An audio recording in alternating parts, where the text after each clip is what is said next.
अस्सलाम वालेकुम दोस्तों, तव्हांखे तकरार ड्रामे जी नेक्स्ट एपिसोड जी ज़बरदस्त अपडेट ॾींदा हलूं। जी हाँ दोस्तों, नेक्स्ट एपिसोड में मां तव्हांखे पोइ केस में ॿुधायो त बावल वारा जेको आहे दरिया ख़ान जी सौट खे अगवा करे विया ऐं करे चुका आहिनि। तव्हां ॾिठो थी चुको आहे। हाणे जेको आहे वक़्त सां निकाह कराइण जी कोशिशि कई वेंदी ऐं बावल प्रेशर ॾींदो छोकिरी खे, तूं वक़्त सां निकाह कर। मूसा जॾहिं वेंदो, मूसा खे दरिया ख़ान जा दोस्त चवंदा आहिनि त मूसा खे तो हे कमु करे ॾे, तूं छोकिरी छॾाए ॾे। उहो भावल खे जॾहिं चवंदो, भावल मूसा जी ॻाल्हि न मञंदो। मूसा चवंदो, चचा इहो कमु ग़लति आहे, ग़लति करे थो, न्याणियुनि खे हथु न आहे विझिबो, उनखे छॾे ॾे, तोखे इहो नथो जुगाए।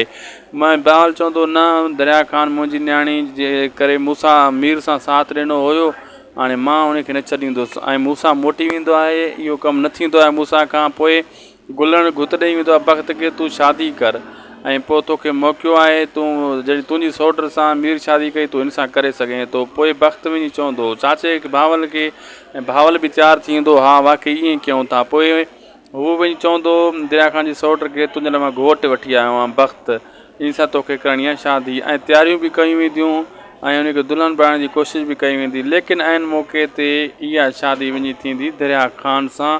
वक़्त जा जेका ख़्वाब आहिनि उहे चिकना चूर थी वेंदा ऐं मिटी मिली वेंदा ऐं जॾहिं उहो नाकाम थी वेंदो। फ़िलहालु इहा छोकिरी हथीकी हूंदी भावल वटि। मिलंदासीं दोस्तों नेक्स्ट वीडियो में। उदासी टीवी खे सब्सक्राइब ज़रूरु कंदा।